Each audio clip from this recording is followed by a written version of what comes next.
श्रीराम. साधक हो, सध्या आपण सोमवार ते शनिवार श्री ब्रह्मचैतन्य गोंदवलेकर महाराज यांच्या परंपरेतील साखरखेर्डा येथील संत परमपूज्य श्री प्रल्हाद महाराज यांचे श्री देवीदास अमृत मोहरील लिखित संक्षिप्त चरित्राचा आस्वाद घेत आहोत. तसेच रविवारी श्री महाराजांच्या काही भक्तांचे अनुभव ऐकणार आहोत. सन 1964ची गोष्ट आहे. शिरपूरच्या तुकाराम गुरु धर्माधिकारींचे चिरंजीव बालू गुरु हे श्री रामानंद महाराजांच्या जन्मोत्सवासाठी साखरखेर्ड्याला जाण्यास निघाले. त्यावेळी मेहकरहून साखरखेर्ड्याला जाण्यासाठी फारच कमी गाड्या होत्या.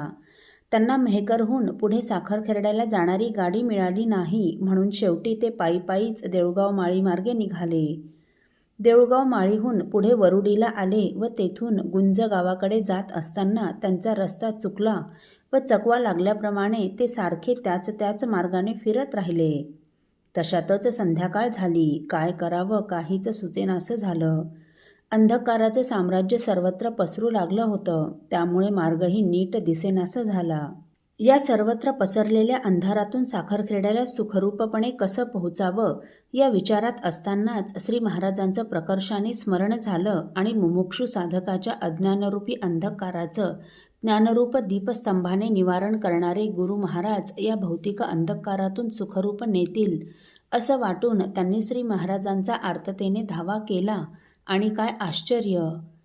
तेवढ्यात कोणी एक गृहस्थ त्यांच्या पाठोपाठ आला व म्हणाला, साखरखेर्ड्याला जायचं आहे ना?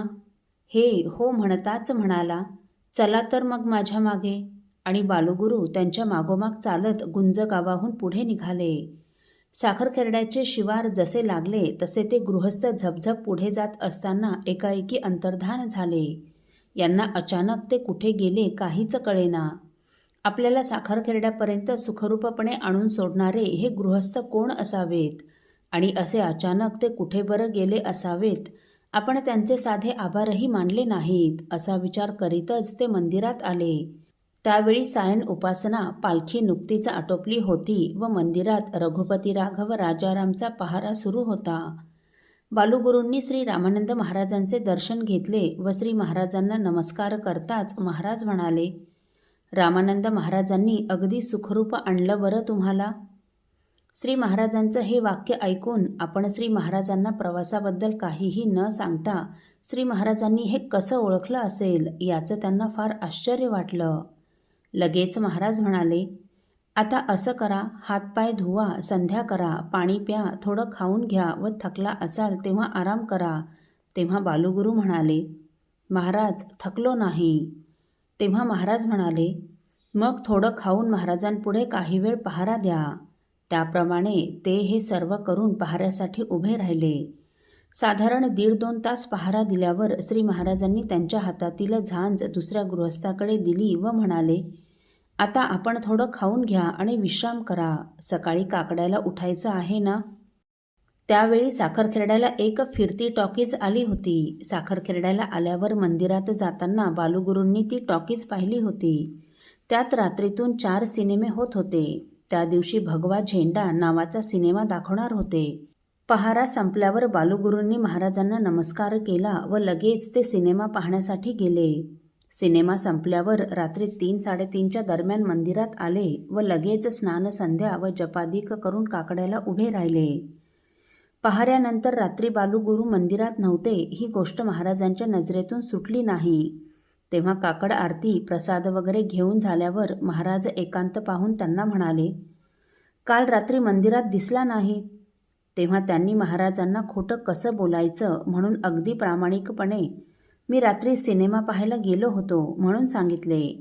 तेव्हा महाराज म्हणाले, कोणता सिनेमा होता आणि त्यात काय होतं?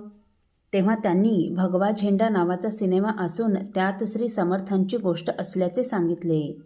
तेव्हा महाराज म्हणाले, अरे पडद्यावर का होईना परंतु तुला समर्थांचं चालतं बोलतं दर्शन झालं, छान झालं. परंतु पुढे म्हणाले, बाळ, आपण इथे इतक्या दुरून व शेवटी 15-20 मैल पायी चालत सिनेमा पाहण्यासाठी आलो आहोत का?